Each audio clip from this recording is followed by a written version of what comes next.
بسم اللہ الرحمن الرحیم ایاک نعبد و ایاک نستعین۔ میرے پاکستانیوں، آج کل جو پریشر اور جو ظلم تحریک انصاف کے اوپر کیا جا رہا ہے، تو اس کی تو خیر پاکستان میں تو کوئی مثال نہیں ہے۔ تھوڑے سے لوگوں کے اوپر ماضی میں ضرور ہوا، لیکن اتنے زیادہ لوگوں سے، یعنی 10,000 لوگ جیل میں ڈال دیے۔ ہمارے جو بھی سپورٹر ورکر جس کا پتہ چلتا ہے تحریک انصاف سے کچھ، اس کو جیل میں ڈال دیتے ہیں۔ لیکن صرف یہی نہیں کیا، ان میں سے کئیوں پہ تشدد کیا، اور تشدد ان لوگوں پہ کیا جتنے وہ تحریک انصاف کے ساتھ کھڑے ہیں اور وہ کہتے ہیں کہ ہم اس کو نہیں چھوڑیں گے، ان کے اوپر اور زیادہ ہر قسم کا ظلم بھی کیا جاتا ہے، تشدد بھی کیا جاتا ہے۔ میں نے ویڈیوز دیکھی ہیں اعجاز چودھری کی، ڈاکٹر یاسمین راشد، شہریار افریدی، عمر چیمہ، میاں محمود رشید۔ یہ جب نکلتے ہیں عدالت کے لیے، جب ان کو لے کے جاتے ہیں، تو کیونکہ وہ سٹیٹمنٹ دیتے ہیں کہ ہم کھڑے ہیں پارٹی کے ساتھ، ان کے اوپر کئیوں پہ تشدد کیا گیا۔ اعجاز چودھری پہ کیا گیا، میاں محمود رشید پہ کیا گیا، اور پھر ہمارے سارے یا لیڈرشپ جیل میں ہیں اور یا لوگ چھپے ہوئے ہیں، اور خاص طور پہ جو کہ ٹکٹ ہولڈرز ہیں۔ اب یہ ٹکٹ ہولڈرز کے پیچھے پڑے ہوئے ہیں کہ کسی طرح ان کو پی ٹی آئی سے دور کریں، اور کئی کر چکے ہیں۔ کئیوں نے کہا جی وہی جو ہاتھ کھڑا کر کے جی ہم تو پاکستانی فوج کے ساتھ ہیں، ہم تو 8-9 مئی کو بڑی اس کی مذمت کرتے ہیں اور ہم پارٹی چھوڑ رہے ہیں، سب کچھ معاف ہو جاتا ہے ان کا۔ ان میں سے ایسے بھی ہیں جو کہ اب لابی کر رہے ہیں کہ لوگوں کو کسی طرح پی ٹی آئی کے ٹکٹ ہولڈرز کو توڑ کے تو کوئی ایک نیا ڈرامہ بن رہا ہے کنگز پارٹی کا، تو اس طرف لے کے جائیں۔ تو وہ بھی چل رہی ہے کہ پھر ان کے گھروں پہ اٹیک ہوتا ہے اور گھر توڑے جاتے ہیں۔ دریشک پوری فیملی ہے پولیٹیکل، ان کے انہوں نے جو ان کا فارم ہاؤس ہے وہ توڑ دیا، اور ہمارے عمر ایوب کے گھر میں گھس گئے۔ وہ ابھی عاطف خان ہمارے اس کا اسلام آباد میں گھر ہے، وہاں گھس گئے، ادھر ڈھونڈ رہے ہیں۔ وہ سارے جو چھپے ہوئے ہیں نوکروں کو لے جاتے ہیں اٹھا کے، اور پھر رشتہ داروں کے پاس پہنچ جاتے ہیں، خواتین کا دھمکی دیتے ہیں کہ ہم آپ کی عورتوں کو اٹھا لیں گے۔ یعنی اس لیول پہ پہنچ چکے ہیں کہ کبھی بھی کوئی تصور نہیں کر سکتا تھا کہ پاکستان کی سیاست میں ہم اتنا گر جائیں گے کہ یہ کہا جائے گا کہ اچھا ہم تمہاری عورتوں کو، تمہاری بچیوں کو، ہم ان کو نہیں چھوڑیں گے۔ یہ اس ایک لیول تک پہنچ چکے ہیں۔ عورتوں کو پکڑ کے انہوں نے جیلوں میں ڈالا۔ رانا ثناءاللہ کی پریس کانفرنس آئی کہ جی کہ ہم خود ہی کوئی کچھ ڈرامہ کرنے لگے ہیں ریپ کا۔ یہ ڈرے ہوئے ہیں عورتوں کو نکالتے ہوئے۔ ان کو پتہ ہے کہ کوئی عورت کسی قسم کے انتشار میں ملوث نہیں تھی، کسی جلانے میں جو ہوا آرسن، جو گھر جلائے گئے ہیں، جو 3-4، ان کو پتہ ہے کوئی عورت اس پہ نہیں تھی، بلکہ ان کو پتہ ہے کہ اکثریت سوائے تھوڑے سے زیادہ 100 ہوں گے، 150 لوگ ہوں گے، ان کو پتہ ہے باقی کوئی پرامن احتجاج کر رہے تھے۔ اور میں پھر سے بتا دوں، ایک جمہوریت میں آئین ہمیں حق دیتا ہے کہ ہم پرامن احتجاج کہیں بھی کر سکتے ہیں۔ اس وقت جوڈیشری کے اوپر وہ پریشر ہے جو کبھی پہلے نہیں تھا، اور مجھے یہ بھی پتا ہے کہ سارے ملک کے اداروں کو صرف استعمال کیا جا رہا ہے ایک کام سے، کہ کسی طرح تحریک انصاف کو ختم کیا جائے۔ ایف آئی اے کا سارے کام ختم ہے۔ وہ بھول گئے ہیں کہ شہباز شریف نے 16 ارب روپے کا ایف آئی اے نے اتنا بڑا اوپن اینڈ شٹ اس کا کرپشن کیس پکڑا تھا، مقصود چپراسی والا۔ ایف آئی اے کو پتا ہے کہ 4 وہ گواہ بھی مر چکے ہیں، سب کو ہارٹ اٹیک ہو گیا۔ ان کو پتا ہے کہ ان کا ایک بڑا زبردست آفیسر ڈاکٹر رضوان، وہ بھی ہارٹ اٹیک سے مر چکے، لیکن ایف آئی اے کو کوئی اور کام نہیں۔ تحریک انصاف کے اوپر کیسے کیسز ڈھونڈنے ہیں اور کیسے ان کے لوگوں کے اوپر انتقامی کارروائی کرنی ہے۔ نیب کا کام اب یہ ہو گیا ہے، جب سے وہ ان کے پچھلے نیب کے چیئرمین جنہوں نے کہا کہ میں یہ غلط کام کرنے کے لیے نہیں تیار ہوں، ریزائن کیا، اور سنا نیب نے اس کو اسٹینڈنگ اوویشن دی جب وہ جا رہا تھا. اس کی جگہ جس آدمی کو لے کے آئے ہیں، اس کا بھی کام ہے کہ نیب کو استعمال کرو، کسی طرح تحریک انصاف کو ختم کرو، ان کے اوپر کیسز کرو.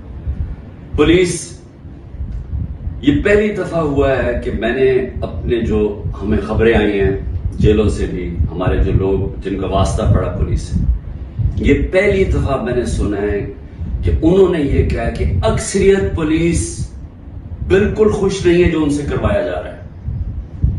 اکثریت، جو پولیس کی اکثریت ہے، وہ سمجھتے ہیں کہ بہت بڑا یہ ظلم کیا جا رہا ہے، اندر گلو بٹ انہوں نے گھسائے ہوئے ہیں، اور پیچھے سے نامعلوم افراد کا پریشر آتا ہے، ان کی وجہ سے یہ کام کر رہے ہیں. تو اس کا مطلب پولیس جس کا کام اس ملک میں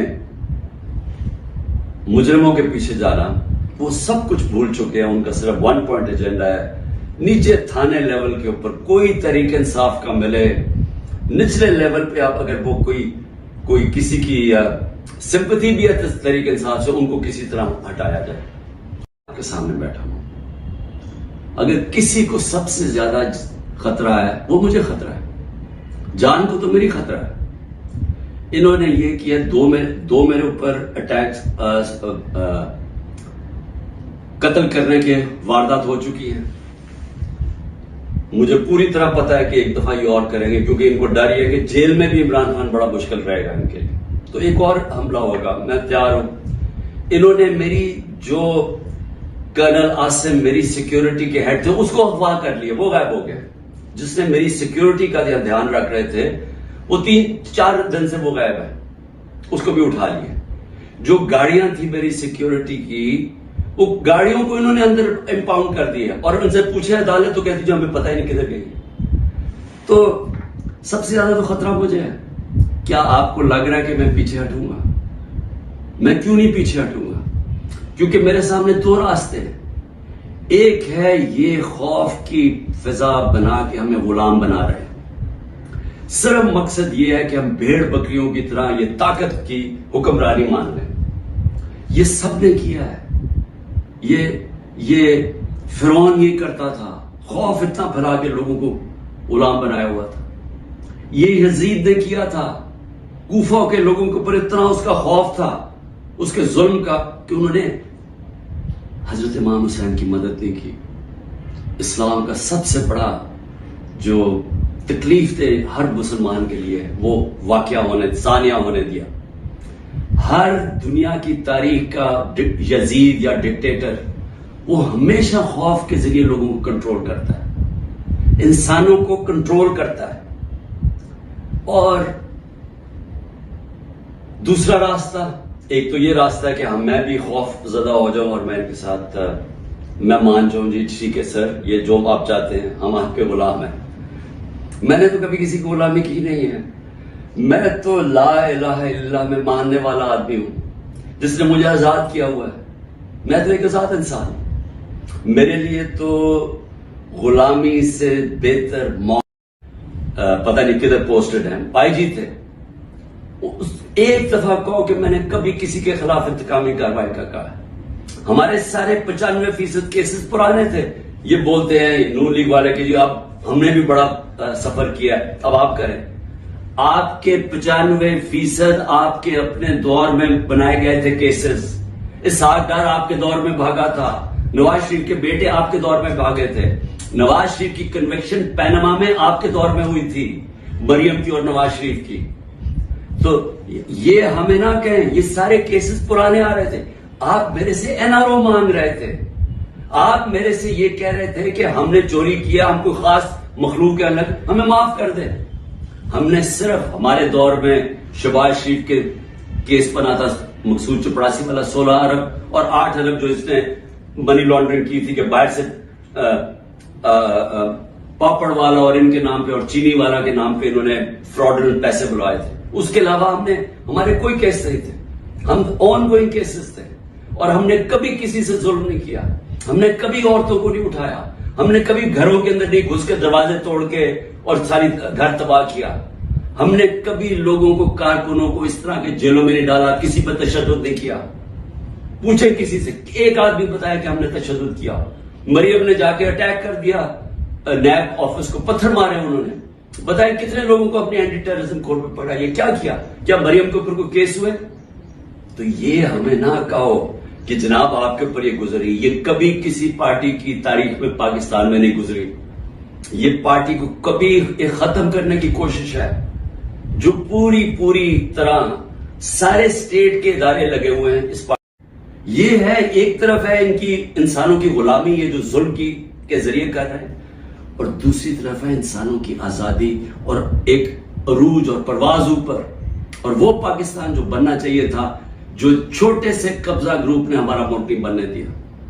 اس لیے میں آپ سب کو کہنا چاہتا ہوں، مشکل وقت ہے، آزادی کے لیے قربانیاں دینی پڑتی ہیں. ہم سب، میں تیار ہوں قربانی کے لیے. میں اپنی سب سے بڑی تو جان کی قربانی ہے نا، میں اس کے لیے تیار ہوں. لیکن میں کبھی کسی صورت ان کی غلامی قبول نہیں کروں گا. اور میں چاہتا ہوں میری قوم، آپ بھی تیار ہو جائیں. 20-15 ہزار لوگوں کو جیل میں ڈالا ہے نا. ہم 23 کروڑ لوگ ہیں. کیا 15 ہزار کو سامنے رکھتے ہوئے 23 کروڑ لوگوں کو غلام بناتے ہیں انہوں نے؟ تو آپ نے کسی صورت یاد رکھیں، یہ اب 2 رائے ہیں. ہم نے اگر اپنے اس وقت اس خوف کے سامنے جھک گئے جو یہ کوشش کر رہے ہیں، یاد رکھیں آپ کی آنے والی نسلیں آپ کو معاف نہیں کریں گی، کیونکہ اس ملک کا پھر کوئی مستقبل نہیں ہوگا. جس طرح آج لوگ چھوڑ کے جا رہے ہیں ملک، نا امید ہو کے پروفیشنل جا رہے ہیں، اس طرح جو یہاں رہ جائیں گے وہ ہمیشہ یاد رکھیں کہ ہمارے جو بڑے تھے، اور میرے بھی، ہم جب بڑے ہو رہے تھے وہ بھی کبھی کھڑے نہیں ہوں اس غلامی کے خلاف، کیونکہ وہ انگریز کی غلامی کے عادی ہوئے تھے. تو انگریز آزادی تو ملی نہیں صحیح طور پہ، ہر وقت طاقت کی غلامی کی ہے یہاں اس ملک میں. یہ ہے وہ وقت ہم اپنی حقیقی آزادی کے لیے جدوجہد کریں.